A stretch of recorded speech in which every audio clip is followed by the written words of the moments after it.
vous qui êtes au rendez-vous, vous qui répondez à son appel, que Dieu vous bénisse. Alléluia. Le thème que nous abordons dans nos études bibliques depuis 2 semaines, c'est que nous aspirions aux récompenses célestes. Que nous désirons ces récompenses. C'est important d'aspirer aux récompenses célestes. De combattre le bon combat.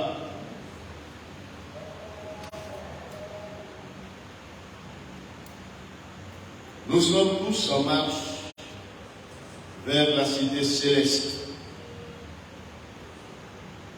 Nous sommes étrangers et voyageurs sur cette terre. Et nous devons nous affectionner aux choses d'en haut, où Christ est assis, où il intercède pour nous. Jésus-Christ est allé nous préparer des places. Et il nous l'a promis, quand ces places seront prêtes, il viendra nous chercher. Alléluia. Et là où il est actuellement, nous y serons aussi. Mais avant cela, il y a l'enlèvement de l'Église. Nous serons enlevés en éclaireur à la dernière trompette. Les morts en Christ ressusciteront premièrement. Et nous les vivants, nous serons ensemble enlevés dans les airs à la rencontre du Seigneur. Cet enlèvement est important pour l'Église. Les noces de l'agneau sont importantes. L'époux, c'est le Seigneur Jésus-Christ. Et l'épouse, c'est l'Église. Et ce rendez-vous est important. C'est à ce rendez-vous que Jésus-Christ va nous récompenser. Amen. Il va essuyer nos larmes. Les douleurs que nous avons vécues sur cette terre, les situations difficiles traversées, les combats menés, tout cela, Dieu le sait. Mais dans l'affliction, Dieu veut que nous nous réjouissons. Dans les épreuves, Dieu veut que nous surmontions les épreuves. Et que nous levons les yeux vers cette espérance vivante et glorieuse. Alléluia. Cette espérance que nous avons est comme l'encre de nos âmes. Ce qui nous tient debout. L'encre, cet instrument qui maîtrise ce grand navire sur les eaux.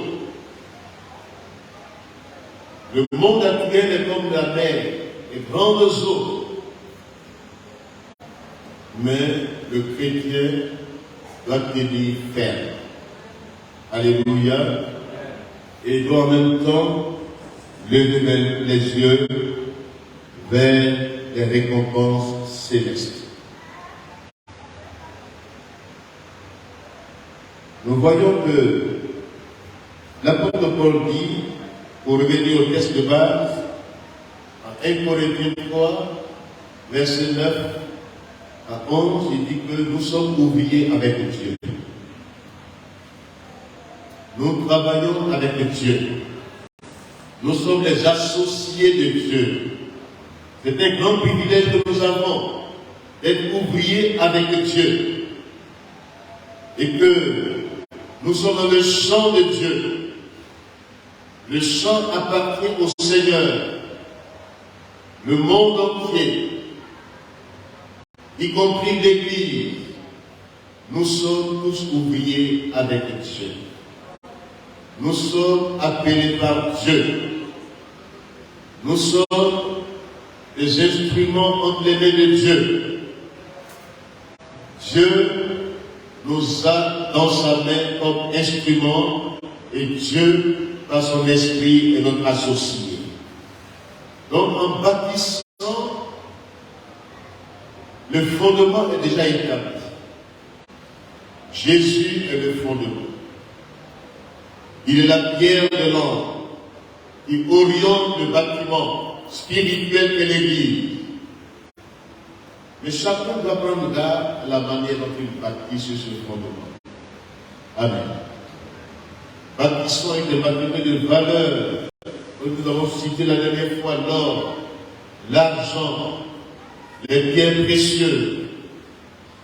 Ne bâtissons pas sur ce fondement avec des bâtiments de moindre valeur, tels que le bois, le foin et le chaume. Les instruments de moindre valeur ne résisteront pas au feu. Voyez-vous, l'Église sera jugée. Les chrétiens que nous sommes, nous passerons devant le tribunal de Christ. À cette tribune-là, ce sera pas un tribunal de condamnation, mais une tribune de récompense. Alléluia. Nous serons récompensés. Regardez quand vous allez aux Jeux Olympiques, quand vous allez à un tournoi, quand vous allez à une course, nous courons tous à un stade. Mais c'est seulement ceux qui sont préparés qui remportent le prix. Amen. Donc courons de manière à remporter le prix. Que cela soit notre préoccupation absolument nous. De toute espèce, des choses qui vont nous bloquer dans la course, courons de manière à remporter le prix. Alléluia. Ne soyons pas des aventuriers qui battent de l'air ou bien qui battent l'air, mais des personnes qui ont un objectif bien précis, qui aspirent à la récompense. Les hommes de ce monde, ils s'abstiennent pour avoir des couronnes corruptibles, mais nous faisons-le pour des couronnes incorruptibles. Alléluia. L'apôtre Paul, à la fin de sa vie, à la fin de son ministère, pouvait dire dans 2 Timothée 4, verset 8, j'ai combattu le bon combat. Alléluia. J'ai achevé la course. Désormais, la couronne de justice m'est réservée, non seulement à moi seul, mais à tous ceux qui ont aimé l'avènement du Seigneur Jésus. Il y a plusieurs couronnes. Les couronnes incorruptibles, couronne de justice, couronne de gloire, couronne de vainqueurs, couronne de gagneurs d'âme, en tout cas, couronne de fidélité. Donc, toutes ces couronnes-là seront données à ceux qui auront rempli les conditions. Que Dieu nous ait donné à remplir les conditions pour obtenir ces couronnes incorruptibles. Amen. Donc, nous sommes dans une course, nous sommes engagés dans le champ de Dieu et nous devons aspirer non seulement aux choses terrestres, mais aspirons aux choses célestes. Amen. Que le succès apparent ne nous détourne pas de la vérité de l'Évangile. Succès dans le ministère, lié au ministère, la prospérité apparente ne doit pas être considérée comme la base sur laquelle nous devons évaluer notre relation et l'approbation de Christ. On peut avoir du succès. On peut prospérer aujourd'hui. Mais ce n'est pas la finalité, le but. Gardons notre relation intacte avec le Christ. Recherchons l'approbation du Christ. il faut faire attention à ce test. Voyez-vous, les tests que nous lisons, les tests même sur les œuvres de la chair, les chrétiens charnels, c'est différent des œuvres de la chair. Parce que quand on lit le texte de Galates, chapitre 5, le verset 13 à 19, 21, là, nous voyons que la finalité, c'est que ces gens-là perdront pas seulement la récompense, mais ces gens-là seront dans des conditions lamentables. À la fin des temps, ce sera une confusion dans leur vie. Pas qu'ils perdront seulement la récompense, mais eux-mêmes seront perdus. Donc, ne soyons pas de ceux qui s'attachent aux choses de la chair, qui vivent comme si Christ n'était pas, et que si Christ n'allait pas venir, mais vivons séparés de la mondanité. Amen. Nous ne nous attachons pas aux choses de ce monde, mais vivons séparés de la mondanité. Amen. Le chrétien charnel est différent de ceux qui s'attachent aux choses de la chair, aux œuvres de la chair. Les chrétiens charnels sont les chrétiens qui ne discernent pas les temps actuels et qui se laissent aller et qui ont des faiblesses, qui acceptent ces faiblesses et qui avancent avec ces faiblesses et qu'ils confessent le Christ. Ces chrétiens charnels seront sauvés, mais comme au travers du feu. Ils sont différents de ceux qui sont attachés aux œuvres de la chair qui sont cités dans Galates 5. Les chrétiens charnels sont des chrétiens qui ont des faiblesses. Pas des péchés, ils ne pratiquent pas le péché. Ils ne pratiquent pas les œuvres de la chair. Ce n'est pas des praticiens du péché. Mais c'est des personnes qui ne veillent pas souvent, qui ont des faiblesses et qui se débattent dans les faiblesses. Soit faiblesse dans la prière, faiblesse dans l'œuvre du Seigneur comme nous le verrons ce soir. Ce sont des chrétiens qui n'arrivent pas à dominer la chair, qui n'arrivent pas à soumettre la chair. Comme l'apôtre Paul dit, je traite durement mon corps, je le tiens assujetti, de peur qu'après avoir enseigné aux autres, je ne sois moi-même disqualifié. Amen. Donc c'est différent. La disqualification, c'est la perte des récompenses. Ce n'est pas la perte du salut. Donc, nous devons comprendre ce texte biblique. Donc, faisons aussi attention à ce texte que nous lisons ce soir dans Matthieu chapitre 7, versets 21 à 23. Donc, ça rejoint les œuvres de la chair. Nous lisons Matthieu chapitre 7, le verset 21 à 23.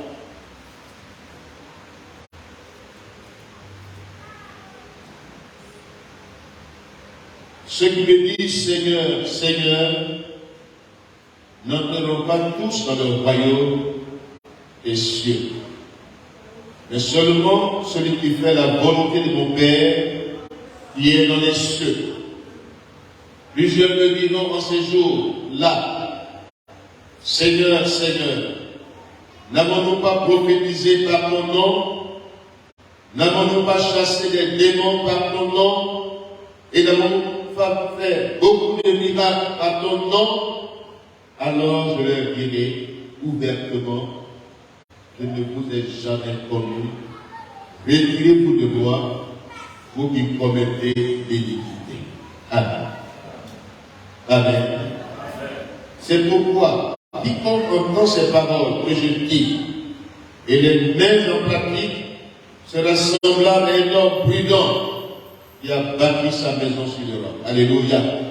Donc ces personnes dont il est question ici sont des personnes qui peuvent prophétiser, qui peuvent parler au nom du Seigneur, mais qui pratiquent le péché, qui rejoignent ceux qui sont attachés aux œuvres de la chair. Pas de faiblesse, simple, mais qui pratiquent le péché. Ils peuvent prophétiser au nom du Seigneur, ils peuvent prétendre chasser des démons au nom du Seigneur, ils peuvent opérer des miracles au nom du Seigneur, et au dernier jour, Jésus leur dira, arrière de moi, vous qui commettez l'iniquité, parce que je ne vous ai jamais connu. Pourquoi faisons attention? Donc il y a cette distinction-là entre ceux qui prétendent servir Dieu, qui prétendent porter le nom de chrétiens, les chrétiens de nom, les religieux, et qui, dans leur conduite, dans leur vie, il n'y a pas de différence entre eux et ceux qui n'ont jamais connu le Christ.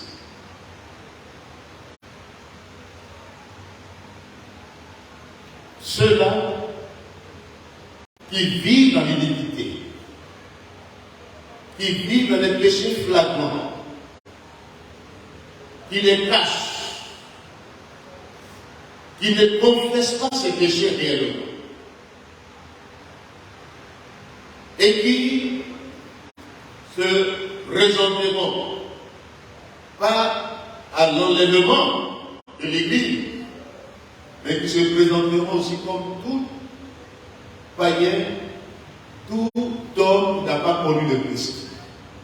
Ils n'auront pas la première résurrection, ceux qui le citent ici là, qui pratiquent le péché, qui vivent dans le péché, qui vivent dans l'iniquité, bien qu'ils confessent le Christ, ils portent le nom de Christ, les serviteurs de Dieu.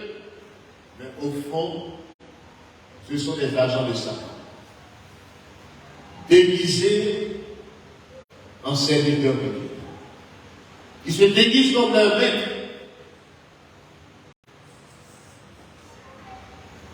Ce soir, nous parlons de ceux qui seront sauvés de justesse. Amen. Les chrétiens, ils seront bien sûr enlevés, qui n'iront pas à la première résurrection.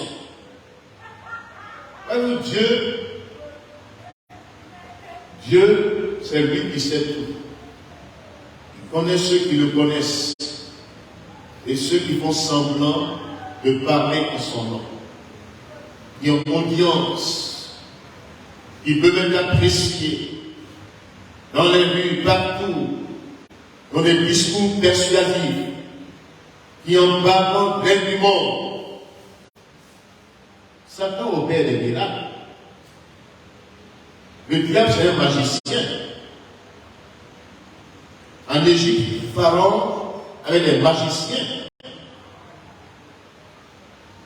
Il y a des personnes aujourd'hui qui prétendent servir Dieu, mais qui sont des magiciens. Ils vont prendre des pouvoirs mystiques pour opérer des miracles. Et qui prétendent servir Dieu.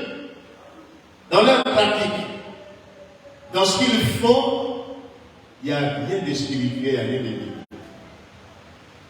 Ce sont des idolâtres. Ce n'est pas d'eux qu'il est question ici. Ils disent Seigneur, Seigneur. Ils prétendent le prêcher et le servir.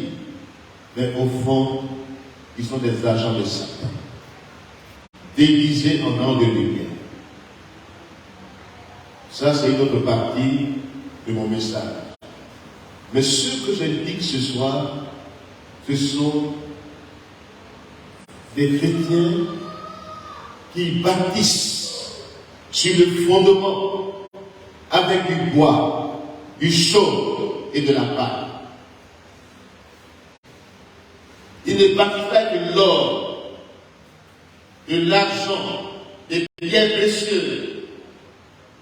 Mais ils bâtissent. Ils ont connu le Seigneur.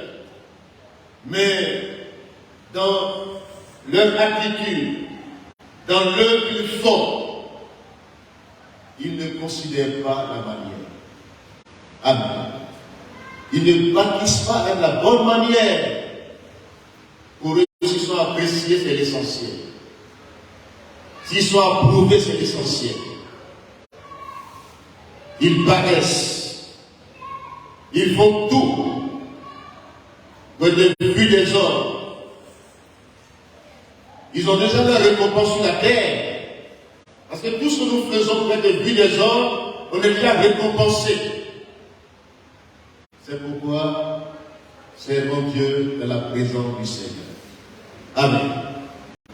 Ayons le désir, ayons cette soif d'y mettre la manière pour être récompensé au dernier jour. Amen. Alléluia. Donc, ne regardons pas au succès apparent, à la prospérité, aux bénédictions matérielles sur lesquelles beaucoup se focalisent aujourd'hui pour dire s'il est béni sur le plan matériel, c'est que Dieu est d'accord. Ce n'est pas un signe d'approbation de Dieu. Les bénédictions matérielles, la prospérité, le succès dans le ministère ne sont pas des signes. Veillons sur celui qui va nous évaluer au dernier jour. C'est-à-dire notre relation avec le Christ, alléluia. Que ça craigne la vie de nos cœurs, alléluia. Et que nous marchions dans la sanctification tous les jours de notre vie. Ne serons pas de ceux qui seront sauvés de justesse, mais serons de ceux qui sont convaincus, comme l'apôtre Paul est convaincu que les couronnes l'attendent. Alléluia. Il sait comment il a servi. Il est convaincu, comme le salut. Voyez-vous, le salut là, c'est une assurance que tu as. Ce n'est pas quelqu'un qui te dit que tu es sauvé. De même que l'assurance de ton salut est aussi l'assurance des récompenses qui t'attendent. Amen. De même que tu as l'assurance de ton salut, il n'y a aucune condamnation pour ceux qui sont en Jésus-Christ. De même que cette assurance t'habite,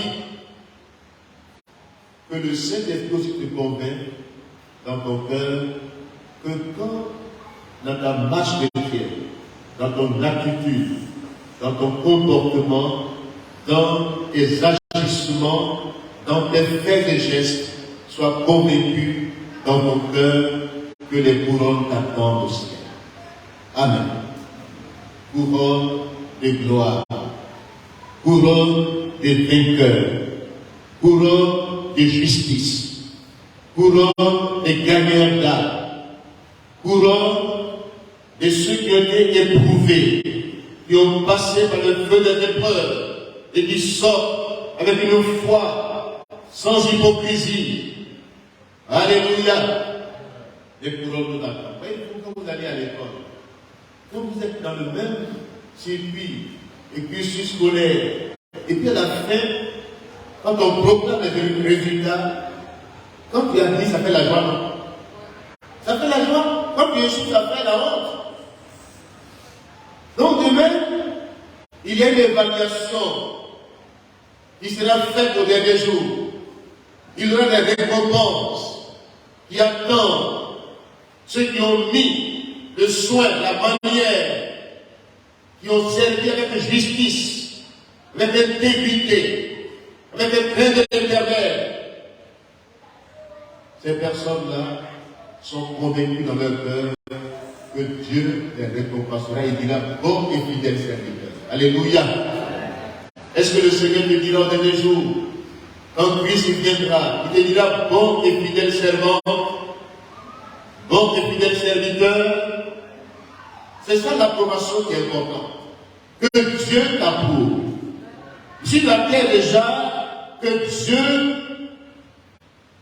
ne te condamne pas dans ton cœur. Que ton cœur ne te condamne pas.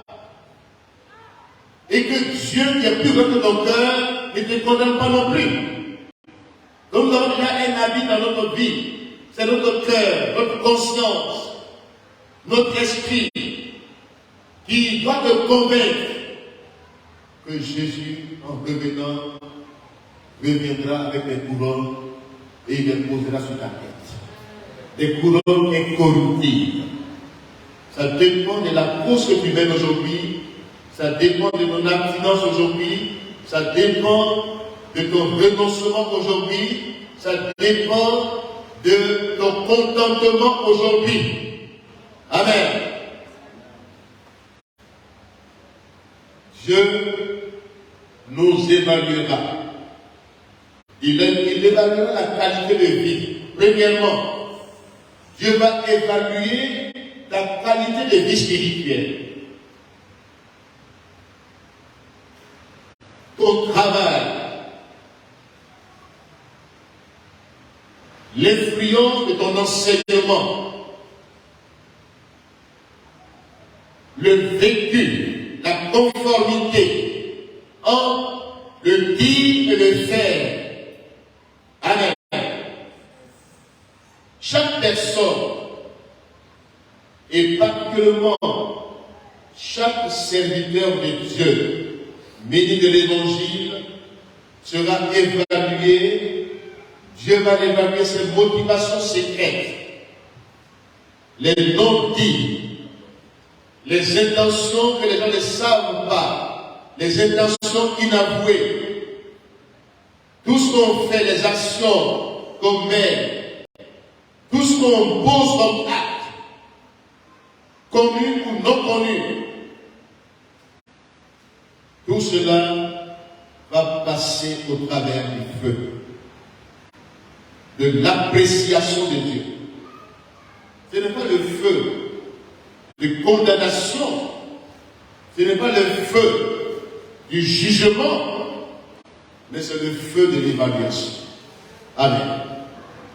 Donc quand tu travailles pour le Seigneur, quand tu vis ta vie chrétienne, vis là dans la présence du Dieu vivant. Vis la vie chrétienne en conformité avec ce que Dieu dit. Marche à visage découvert. Amen. Il y a certains péchés qui sont cachés, qui se dévoilent plus tard. Il y a certains péchés même qui restent cachés. C'est tout cela, même dans ta marche chrétienne, c'est tout cela qui sera évalué à l'enlèvement de l'Église. Quand Christ reviendra premièrement pour enlever l'Église, parce qu'il reviendra encore 2 fois sur la terre. Il reviendra une première fois pour l'Église. Il sera invisible du monde. Il sera dans les airs. Il va dégager les airs. Alléluia. Le 2e ciel sera dégagé. Alléluia. Quand Jésus-Christ va revenir, il va d'abord s'installer dans le 2e ciel.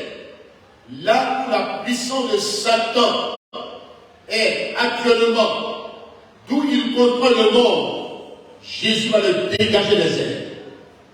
Il sera précipité sur la terre. L'Église va quitter le monde. L'Église va le rejoindre dans les airs. Ce sera les noces de l'agneau.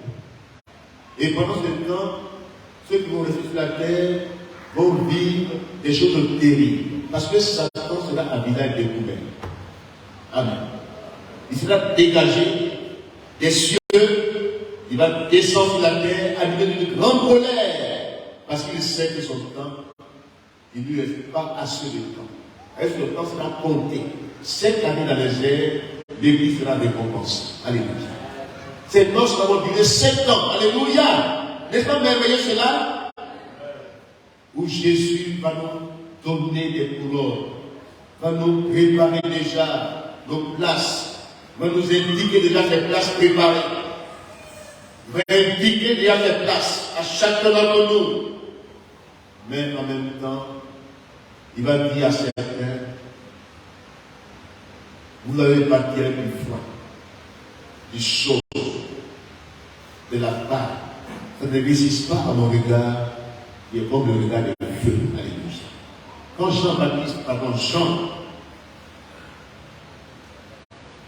le disciple du Christ bien-aimé, dans le livre d'Apocalypse chapitre 1, il dit qu'il a vu le Seigneur, ses yeux sont comme des flammes de feu. C'est un regard perçant, qui va t'évaluer, qui va percer toutes les œuvres. Rien ne sera caché. Les actions secrètes, les non-dits seront évalués par le regard du Christ. Alléluia. Amen. Et c'est pourquoi aujourd'hui, si nous savons des choses maintenant,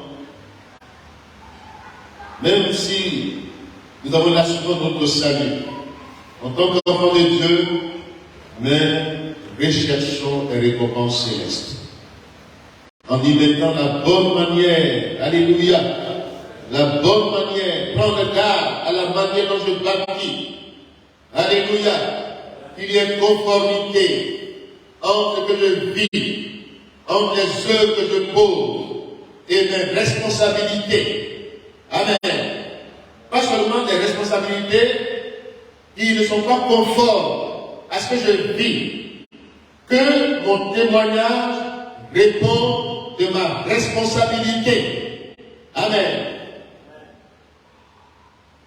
Que ma vie, il est conformité entre le vécu, ce que je dis et ce que je fais. Qu'il y ait conformité entre ma relation profonde avec le Seigneur et l'expression de cette relation avec les autres. Alléluia. Si je suis en paix avec Dieu, je ferai tout pour être en paix avec les autres. Amen. Si ma vie est réconciliée vraiment avec Dieu, elle va se réconcilier avec les autres. Ces choses-là sont importantes. Et Christ nous amène à vivre réellement en étant conscient, intérieurement conscient, sensible à ce qu'il m'attend. Pas que ma vie soit vécue seulement en recherchant les appréciations humaines. Que ce n'est pas ma préoccupation première. Et quand dira-t-on, qu'est-ce que les gens diront sur ma vie? Et on fait tout pour plaire, et on devient tous hypocrites. Que l'hypocrisie soit vaincue.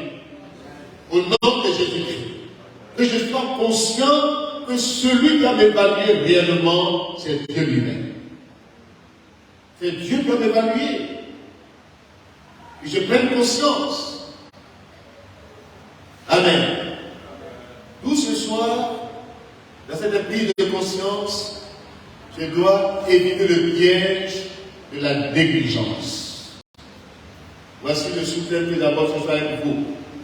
Évitons le piège de la négligence.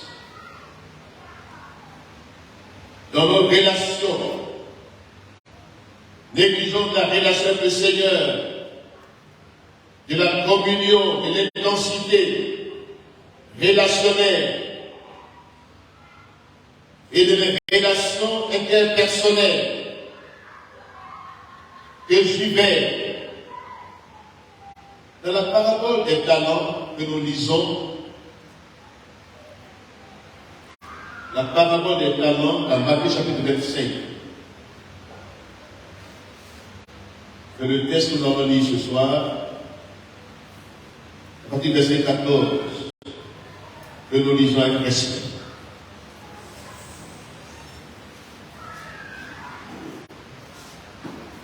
Comme le peuple d'Israël a négligé.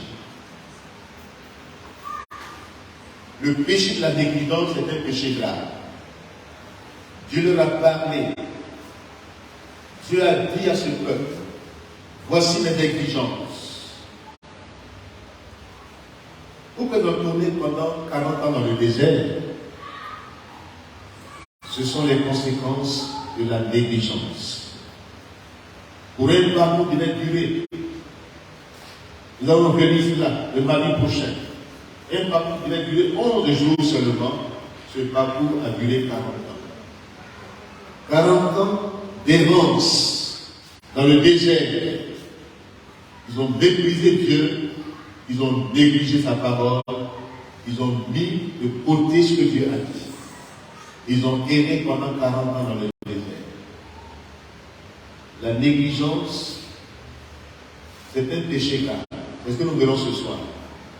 Quand Dieu te confie ta vie et la vie des autres, quand Dieu te veut responsable avant d'occuper des postes de responsabilité, ne néglige pas ce qu'il met entre tes mains. Amen. Alléluia. Matthieu chapitre 25, verset 14. Il en sera comme d'un homme qui partant pour un voyage appela ses serviteurs et leur remit ses biens. Il donna 5 talents à l'un, 2 à l'autre, et au troisième, à chacun selon sa capacité. Amen. Et il partit. Aussitôt, celui qui avait reçu les 5 talents s'en alla et les fit valoir. Il gagna 5 autres talents. De même, celui qui avait reçu les 2 talents en gagnant 2 autres. Celui qui n'avait reçu qu'un alla faire un creux dans la terre et cacha l'argent de son main. Longtemps après, le maître de ses serviteurs revient. Le maître de la sceptique, c'est Jésus. Il revient pour l'église. Il est rendre compte. Voyez-vous, Dieu va nous faire rendre compte à nous tous. Celui qui avait reçu les 5 talents s'approcha et en apportant 5 autres talents, et il dit, Seigneur, tu m'as remis 5 talents, voici j'en ai gagné 5 autres. Son maître lui dit, c'est bien, bon et fidèle serviteur, tu as été fidèle en peu de choses, je te confierai beaucoup. Entre dans la joie de ton Père. Alléluia. Il est récompensé. Celui qui avait reçu les 2 talents s'approcha aussi et il dit, Seigneur, tu m'as remis 2 talents. Voici j'en ai gagné 2 autres. Son maître lui dit, c'est bien, bon et fidèle serviteur, tu as été fidèle en peu de choses, je te confie beaucoup. Entre dans la joie de ton maître. Celui qui l'avait reçu qu'un talent s'approcha ensuite et il dit, Seigneur, je savais que tu es un homme dur, qui moissonne où tu n'as pas semé, et qui amasse où tu n'as pas semé. Et, pardon, qui amasse où tu n'as pas vanné. J'ai eu peur, et je suis allé cacher ton talent dans la terre. Voici, prends-le, prends ce qui est à toi. Son maître lui répondit, serviteur méchant et paresseux. Il savait que je moissonne où je n'ai pas semé et que j'amasse où je n'ai pas vanné.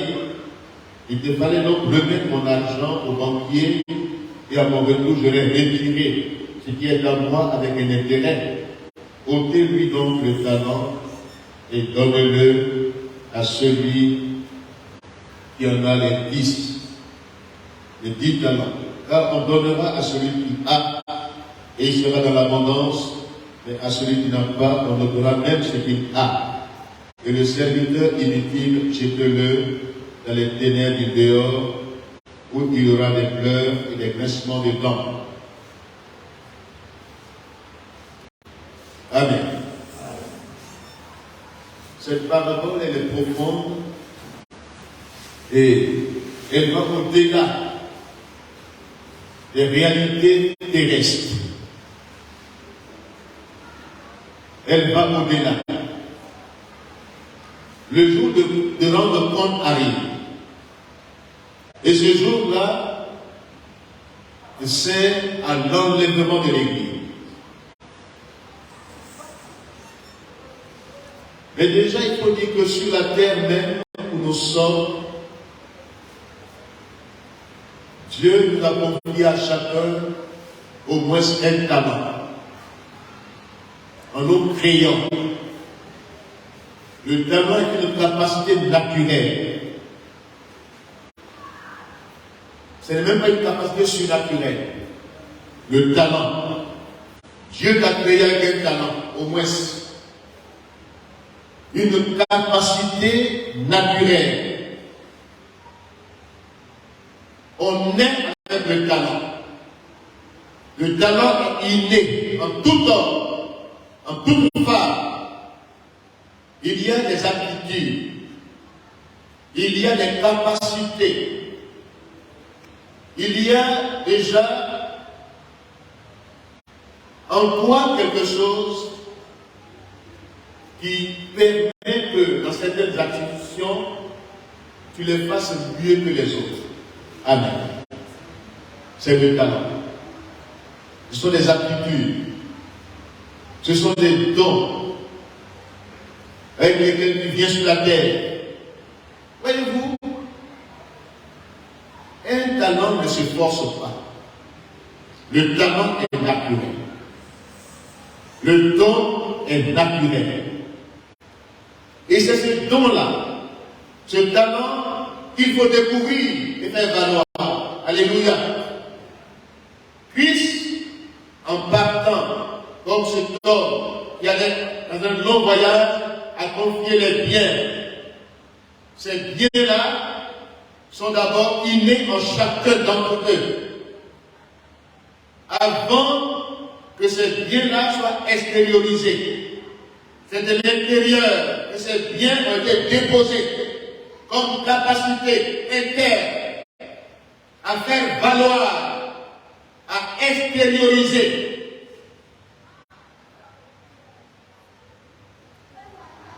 Tu as un talent au moins dans ta vie.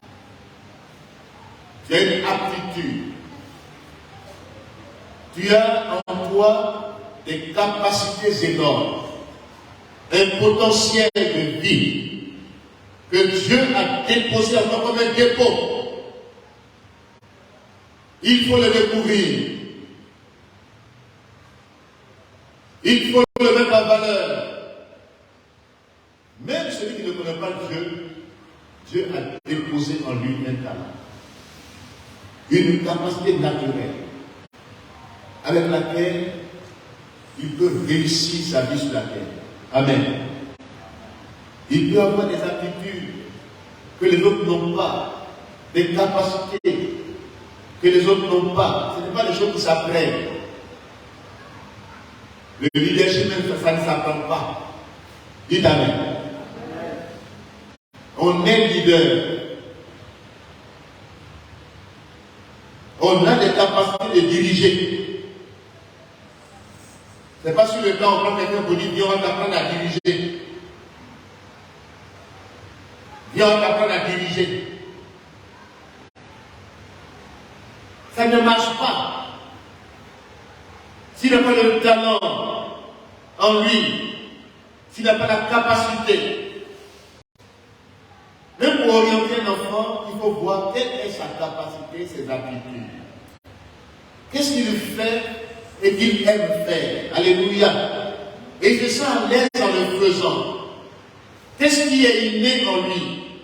Même quand on va à l'école, on n'oriente pas les enfants n'importe comment. On les oriente selon les capacités qu'ils ont déjà.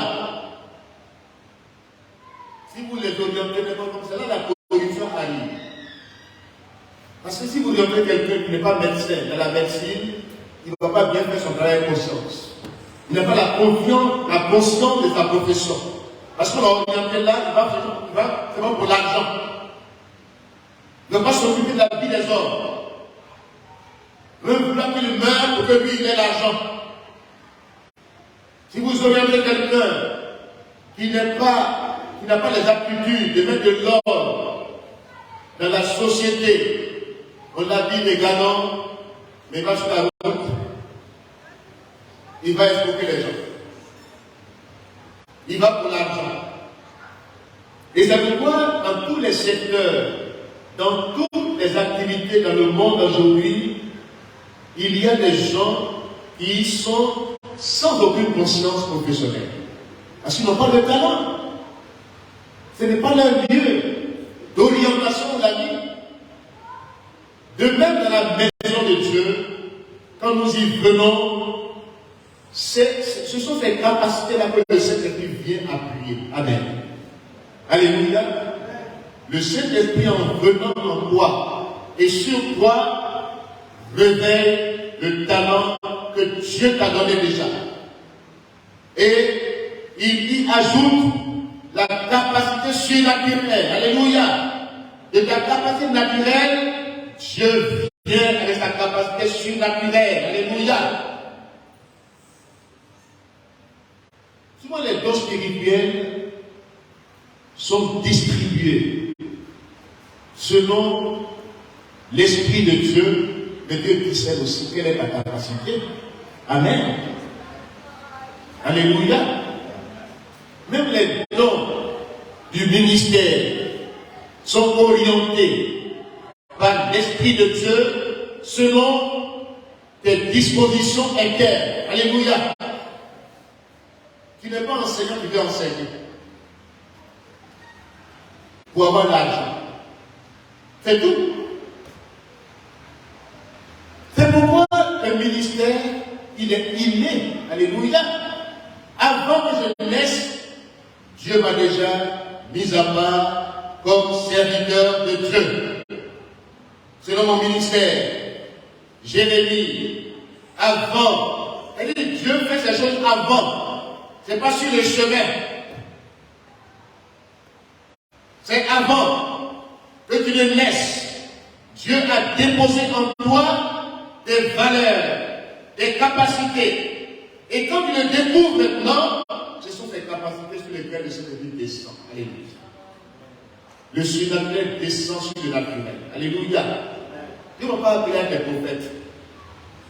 Mais comme je vois que les gens, le prophétisme marche, je dis, moi aussi je suis prophète.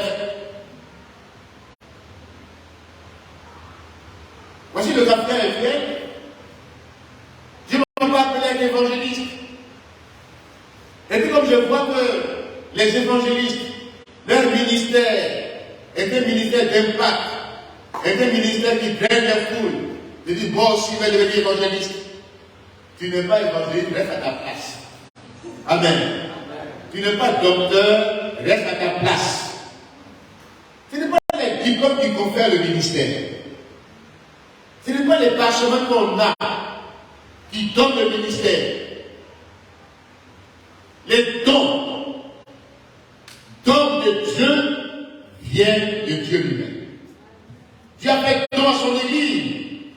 Ce sont les dons d'or de Dieu. Les prophètes, les évangélistes, les pasteurs, les docteurs sont les dons d'or de Dieu à l'Église. Ils sont le don. Ils n'ont pas seulement le don, mais eux-mêmes sont les dons de Dieu à l'Église. Alléluia. Et c'est pourquoi ils vont amener maintenant le peuple de Dieu à découvrir quel don, quel talent ils ont, qui est caché par l'enseignement. Que chacun découvre sa place dans la communauté. Et c'est pourquoi, dans l'œuvre où nous sommes engagés, chacun doit demander au Seigneur, fais-moi découvrir ma place dans ta maison. Amen. Fais-moi découvrir ta place dans ta maison. Ma place dans ta maison. Que je sois utile. Alléluia. Que je sois utile. Il y a plusieurs ministères. Je ne sais pas seulement les 5 ministères. Il y a plusieurs ministères. Ministère de présidence, ministère d'hospitalité, de libéralité, d'exhortation. Tous ces ministères, il y en a plusieurs dans l'Église. Seigneur, renouveau c'est un ministère. Tous ces ministères-là, que Dieu, selon ton talent, te positionne et te met à la place dans la communauté. Amen. N'envie personne. Ne cherche pas à faire comme quelqu'un. Ne sois pas un imitateur. Ce qui est en toi, découvre-le. Laisse le Saint-Esprit puissant dans ta capacité naturelle pour que cette capacité entre dans le surnaturel avec Dieu. Alléluia. Et c'est pourquoi, quand Jésus-Christ enseignait, il n'enseignait pas comme les scribes et les pharisiens. Et ils vont dans les écoles rabbiniques et puis ils sortent avec leur parchemin. Ce sont des théoriciens. Ce sont des gens qui font une simple théorie. Oh, Dieu veut des praticiens dans son cœur. Alléluia. En même temps que je dis cela, j'aimerais vous dire que la négligence est un péché grave. Négliger le talent que Dieu a mis en toi. La négligence, qu'est-ce que c'est?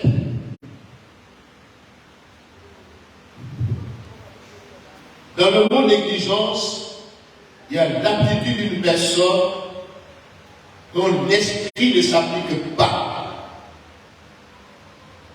à ce qui est en lui et à ce qu'il fait. Il ne s'applique pas. Il est insouciant. Il vit dans le laisser-aller. Il est paresseux. Vous voyez que le petit qui est un homme paresseux. Il a caché son talent parce qu'il est paresseux. Il est nonchalant. Il est négligent. Et il a caché le potentiel qui lui a été donné. Il ne l'a pas mis en valeur. La négligence, c'est le mépris de ce que Dieu a mis en toi. Non seulement tu méprises le donateur, mais tu méprises aussi ce qu'il t'a donné comme potentiel de vie, avec lequel tu peux réussir, tu peux t'orienter, et tu peux faire certaines choses de manière différente. Tout le monde peut enseigner, tout le monde peut dire certaines choses. Mais quand tu le fais avec sérieux, avec excellence. Amen. Parce que la différence, c'est un don de ministère. C'est différent de ce qu'on apprend. Amen. Ne néglige pas ce que Dieu a déposé en toi. Le Saint-Esprit te donne comme don à l'Église. Ne néglige pas ton ministère. Tu es venu au Seigneur. N'imite personne. Ne cherche pas à faire comme les autres. Et puis certaines personnes, même quand dans leur prédication, ils veulent imiter. Autant les Jimmy Swaggart, quand Jimmy Swaggart balance sa Bible, eux aussi balancent leur Bible.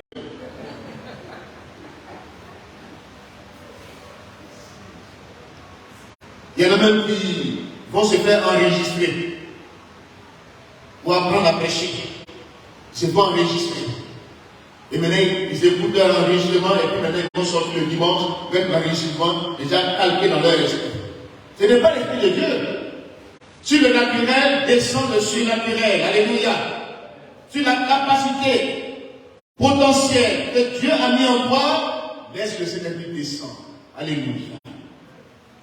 Laisse le Saint-Esprit t'empuissanter et rendre vivant. Que le logos devienne le rema dans ta vie. Alléluia. Quand le déclarant, ne le déclare pas comme les scribes et les pharisiens, mais déclare-le avec l'autorité du ciel.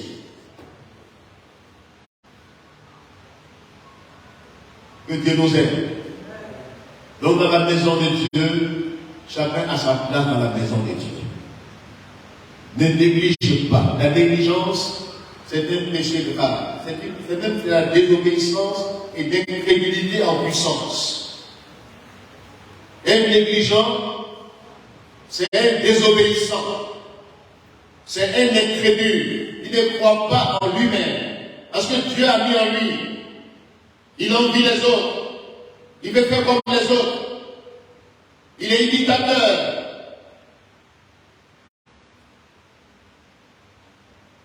Le négligent ne considère pas l'urgence et l'ampleur, la nécessité de relever un défi que Dieu met devant lui. Amen. Il remet à demain ce qu'il doit faire maintenant. Dans la parabole là, l'homme là, lui, il a remis à plus tard. Non seulement il a caché son talent, mais il a attendu. Il n'est même pas conscient du retour du maître. Il a remis à plus tard. J'aimerais vous dire, il y a des choses que tu demandes de faire aujourd'hui. Ne remets pas à plus tard. Demain ne t'appartient pas. Amen. Ne remets pas à plus tard. Il y a des choses que tu m'as dites de faire dans le temps. J'ai regretté certaines choses. Je ne les ai pas fait dans le temps. Mais le temps qu'on perd, qu'on gaspille par négligence, ce temps-là, vraiment, c'est difficile de le rattraper. Mais on peut le racheter. Amen. On peut racheter sans rattraper. Rachète le temps, car les jours sont mauvais. Le temps qui te reste, tu ne le sais pas. Donne-toi à fond dans ce que Dieu a mis dans ton cœur. Amen. Donne-toi à fond. Ne tombe pas dans le piège de la négligence. Ne tombe pas dans la paresse, dans l'insouciance, dans le laisser-aller. Ne te laisse pas gagner par le plus grand nombre. Puisque tout le monde fait ça, je le fais. Puisque tout le monde dit ça, je le dis. Tu n'es pas monsieur tout le monde. Tu as ton identité, tu as ta destinée. Tu es unique aux yeux de Dieu. Ton empreinte est unique. Sur la terre, il y a plusieurs personnes sur la terre. Mais le miracle de Dieu, c'est que mon empreinte est différent de toutes ces empreintes. On ne sait pas comment Dieu a fait ça. On peut reconnaître quelqu'un par son empreinte digitale. Maintenant, on parle d'autres empreintes. Faciale ou bien sur la paume de la main. Ils sont en train d'implanter des choses dans les corps des gens pour les reconnaître. Ce sont les signes de l'événement. Nous en parlerons plus tard, mais aujourd'hui, tu as une identité aux yeux de Dieu. Tu es unique aux yeux de Dieu. Ta vie a de la valeur aux yeux de Dieu. Dieu te considère. Dieu te calcule. Que tu ne te laisses pas aller. Que tu ne vas pas monsieur tout le monde, madame, tout le monde. Tu as un nom, tu as une identité, tu as une destinée finale et tu vas rendre compte à Dieu. Amen. En faisant conscient, tu rendras compte à Dieu de ce qu'il t'a confié, comment tu as géré, non seulement ce qu'il t'a confié, mais ta vie même, tu en es responsable. Personne ne dira devant Dieu, ah, devant l'homme là, je suis venu rendre compte pour lui. Tu ne parles pas si ton fils ne parle pas à sa place. Il sera suffisamment responsable pour se présenter devant Dieu. Le mari ne rend pas compte pour sa femme, même si les deux s'aiment. Chacun rend compte à Dieu de ce qu'il est et de ce qu'il a fait sur la terre. Sois suffisamment responsable de la gestion de ta vie. Amen. Tu en es le responsable. Personne ne gère ta vie à ta place. Gère ta vie selon les principes que Dieu t'a indiqués. Alléluia. Ne gère pas ta vie à la mode du temps. Ne vis pas comme tout le monde fait.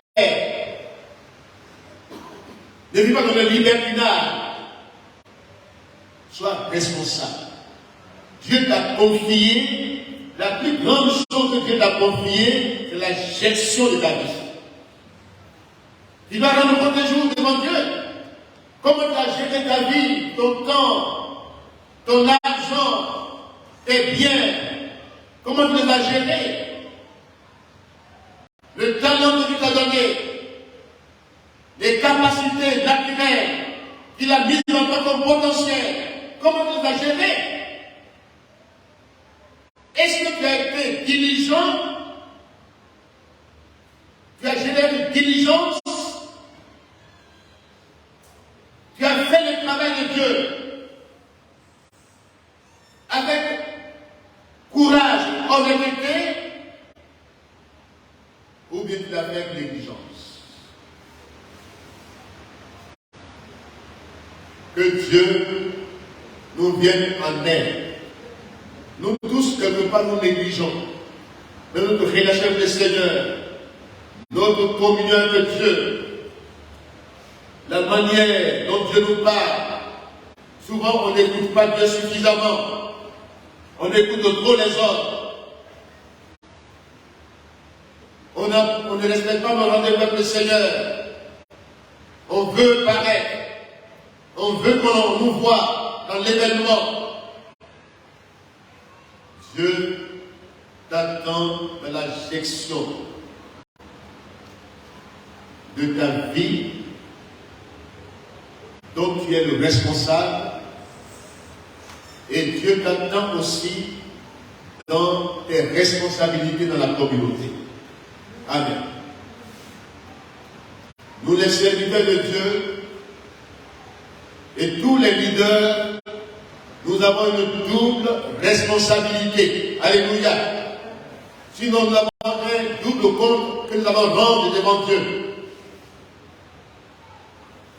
Les croyants qui ne sont pas à plein temps dans le ministère, ils ont seulement un compte rendu. Gestion de leur vie, gestion des talents, mais nous, les bénis du Seigneur, nous serons jugés plus sévèrement. Amen. Nous devons nous rendre compte de la gestion de ma vie, de ce que Dieu m'a confié de manière personnelle, mais aussi je vais rendre compte à Dieu de la manière dont j'ai géré la vie des autres. Je me suis impliqué dans leur vie. Il y a une implication. C'est la responsabilité en tant que berger et le troupeau de Dieu.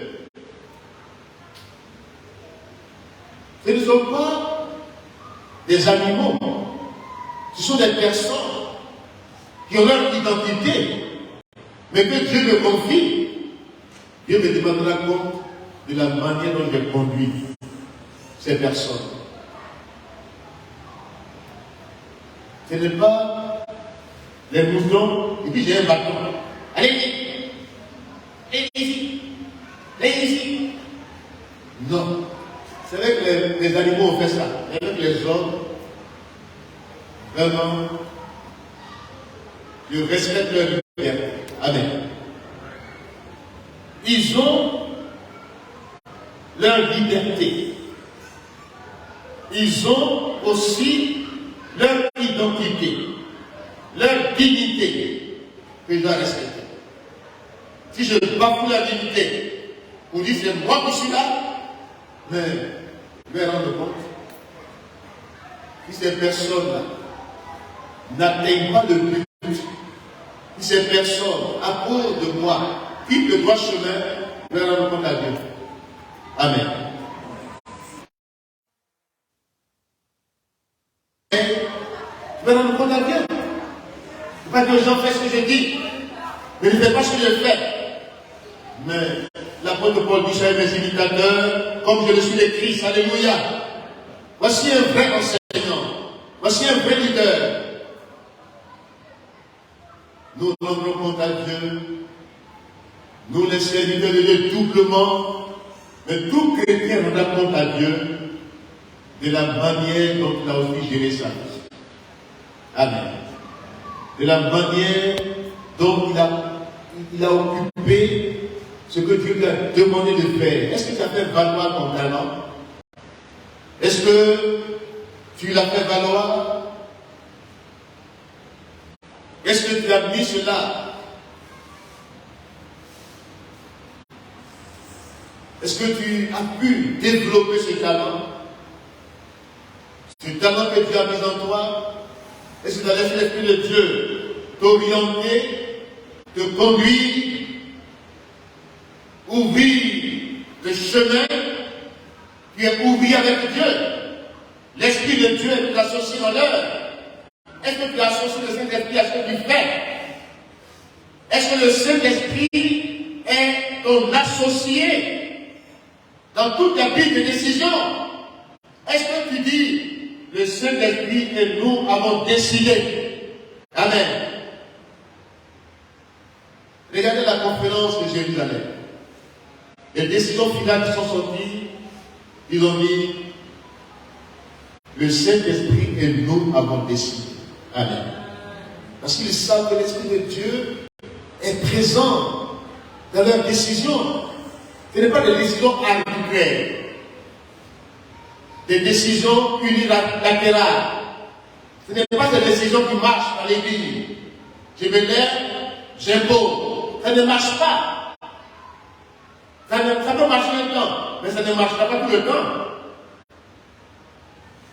Les prises de décision. Est-ce que j'associe l'Esprit de Dieu? Est-ce que l'Esprit de Dieu me convainc que vraiment cette décision vient de Dieu? Tu es leader du peuple. Tu es berger du troupeau. Mais que ce troupeau-là, tu le conduis selon Dieu. Alléluia. Pas pour un gain sorti. Beaucoup pensent que dans le ministère, c'est pour un gain. C'est pour s'enrichir. L'apôtre Pierre dit qu'il faut paître l'église de Jésus-Christ selon Dieu. Non pas comme dominant sur ceux qui me sont échus en bataille. Ce n'est pas pour dominer les gens. Mais c'est pour être un modèle du peuple, un beau modèle. Alléluia. Pas pour un bien sorti. Il y a deux erreurs à ne pas commettre dans la gestion des responsabilités dans la vie des autres. Tu ne dois pas les dominer. Amen. Tu ne dois pas m'imposer par la force. Un leader ne s'impose pas par la force. Même dans le foyer, le mari ne s'impose pas par la force à sa femme. Il la respecte, il honore, il prend soin d'elle, il est un bon modèle. Et la femme, de manière naturelle, elle est soumise à son mari. Il est. Alléluia. De même dans l'église, évitons de dominer le peuple de Dieu. Évitons de poursuivre le gain. Un gain sorti. Évitons de tordre les doigts aux gens, de les amarquer, de les escroquer, en abusant de notre autorité. Que Dieu nous aide ce soir. Nous avons un compte à rendre devant Dieu, nous tous. Et nous avons un double compte à rendre devant Dieu. Non seulement de notre propre vie, mais de la vie des autres. Notre gestion des ressources humaines, mais aussi des ressources financières de la communauté. Alléluia. Donc voici, si nous négligeons cela, si nous ne prenons pas en compte cela, si nous disons ce n'est pas grave, je m'en fous, je fais ce que je veux, parce que j'en ai le droit, que je prenne garde à la manière dont je bâtis. Amen. Que je prenne garde à la manière dont je bâtis. Si je dis j'ai le pouvoir, je domine, je fais ce que je veux, j'impose, mes décisions sont unilatérales, personne ne peut s'opposer. C'est que je me mets en danger. Et je mets la communauté en danger. Les gens ont leur avis, ils ont leur opinion, ils ont leur contribution.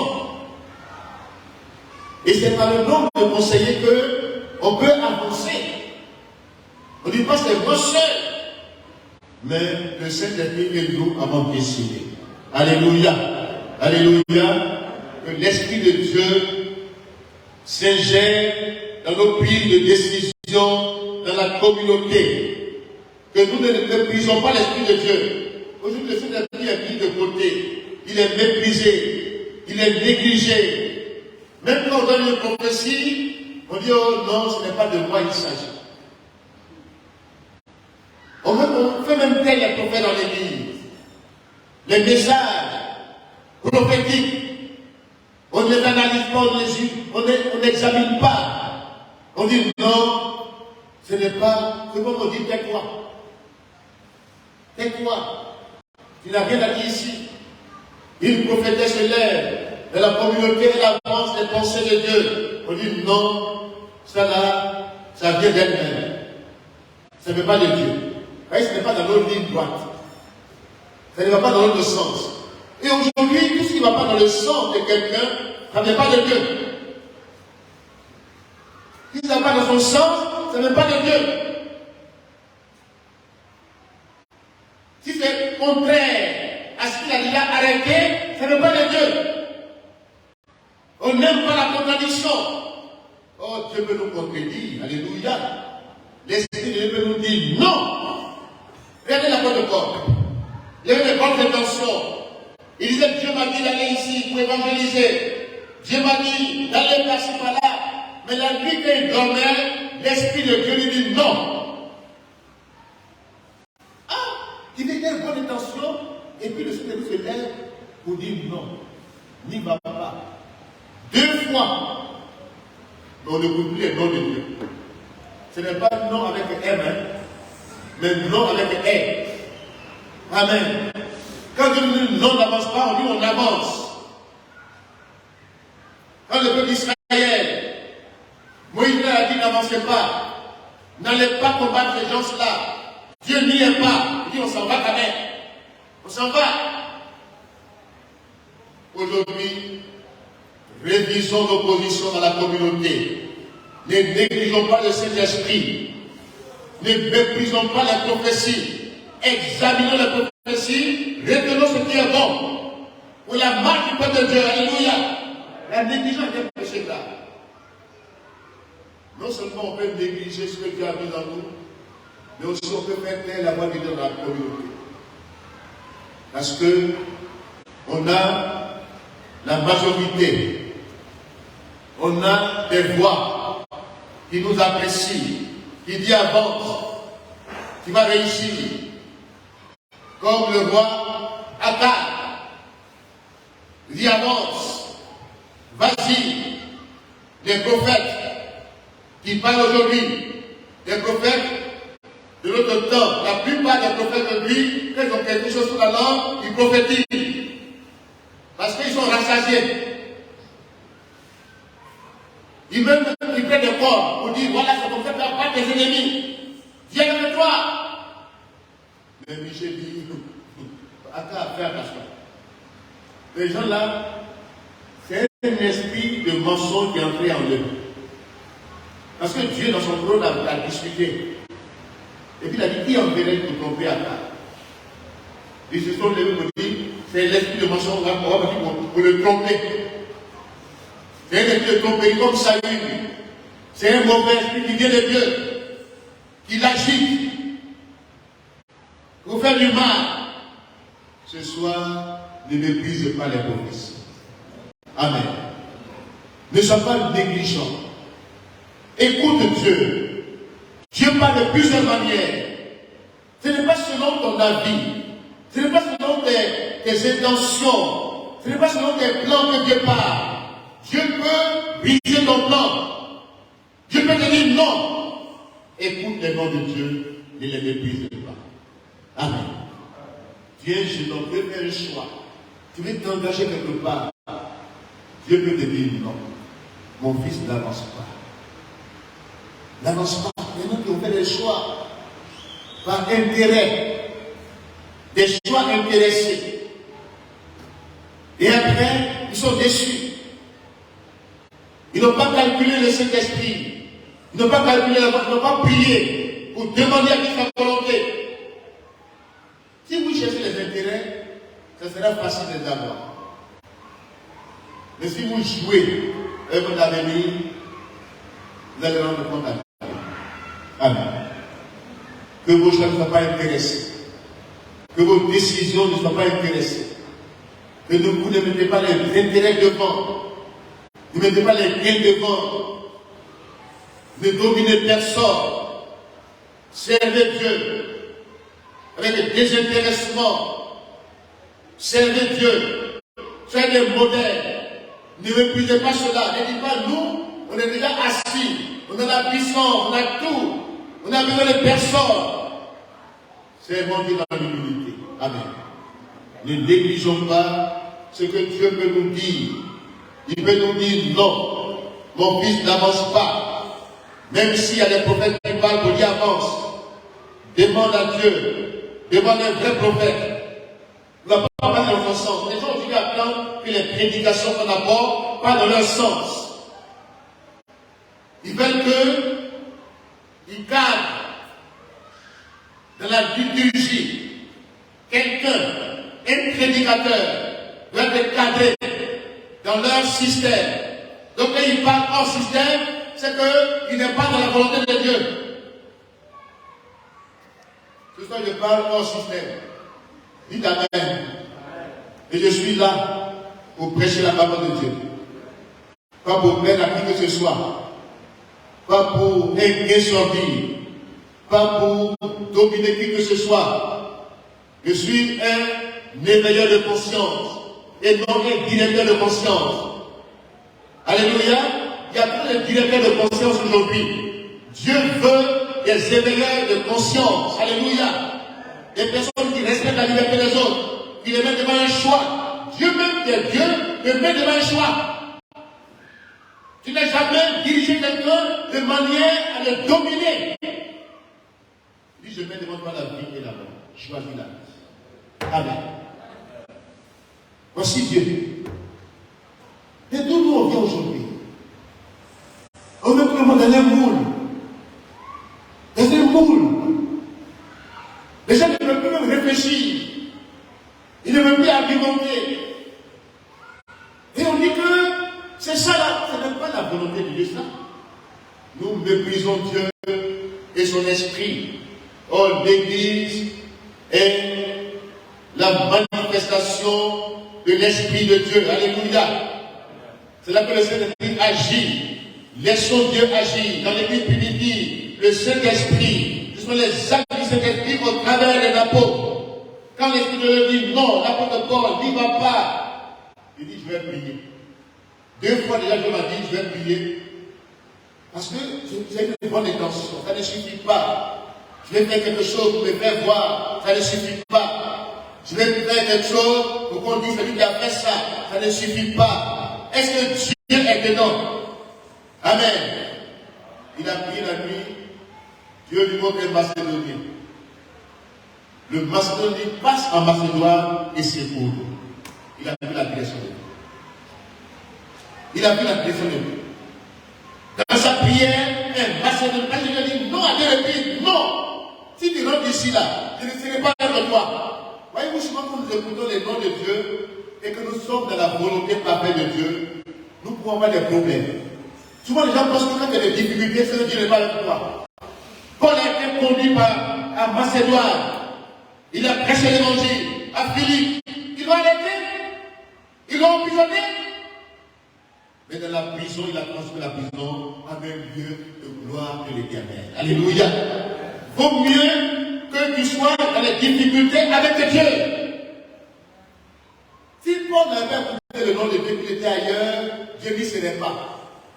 Il serait seul. Mais dans la prison à Philippe, Dieu était dans la prison.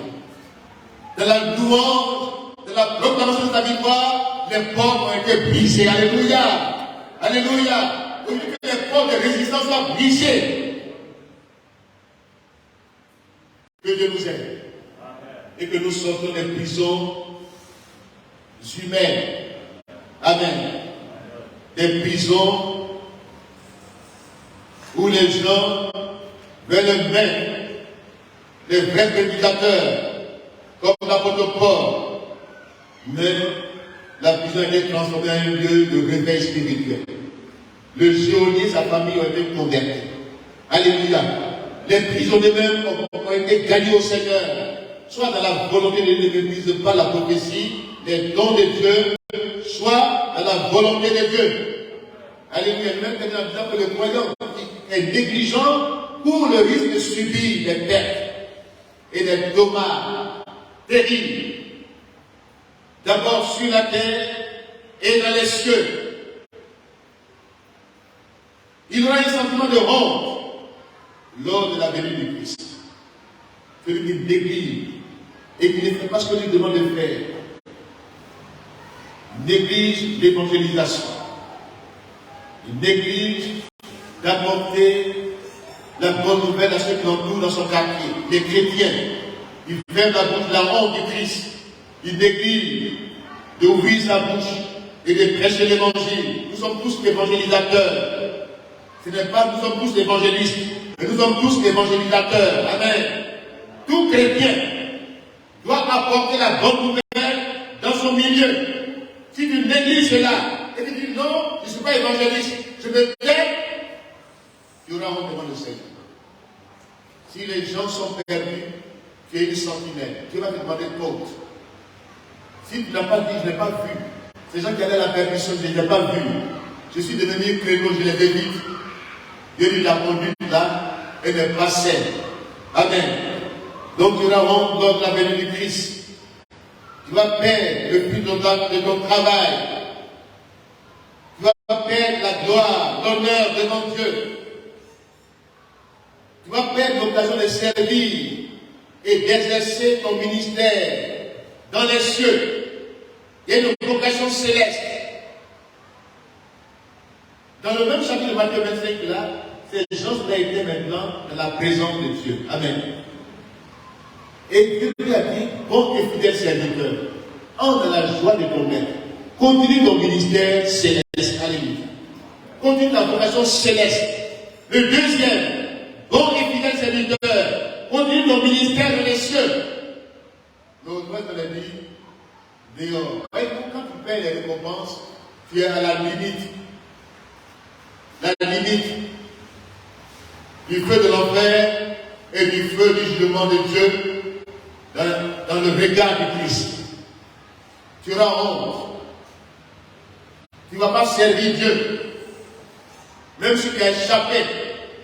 Ici, le texte nous dit qu'il sera jeté dehors dans les grincements de dents. Voici le côté négatif. Comme dans les œuvres de la chair. Comme dans les textes précédents. Mais nous saisissons ici, nous tous, qui va perdre les récompenses. On dit arracher ce qui a. Donner à celui qui en a. Il perd ses récompenses. Il perd le service de Dieu. Il perd la vocation céleste. Et il perd la position d'être tout près du Seigneur. Il a une position subalterne. Il perd les récompenses célestes. Il perd tout. Et il paraît sans aucune récompense devant le Seigneur. Voici la négligence. Sauvé de justesse, mais il y a entre l'enfer et le paradis. Feu de l'enfer le chauffe un peu pour le paradis. Ça vient, et puis là maintenant, comme il sèche comme un poisson qui sèche. Que Dieu nous aide à ne pas négliger ce qu'il a mis en nous, à ne pas négliger les récompenses célestes, à ne pas négliger les choses qui nous attendent au ciel. Important, c'est la valeur. Ce sont des couronnes incorruptibles. Ne perdons pas ces couronnes par notre négligence. Si Dieu te dit, travaille aujourd'hui, fais du travail que Dieu t'a mis en cœur. Dieu t'a dit, évangélise aujourd'hui. Dieu te dit, écris aujourd'hui. Dieu te dit, mets-toi à part aujourd'hui. Accepte de te mettre à part, écoute les noms de Dieu et sois dans la volonté parfaite de Dieu pour que tu sois récompensé au retour de Christ. Que Dieu bénisse ta parole. Amen.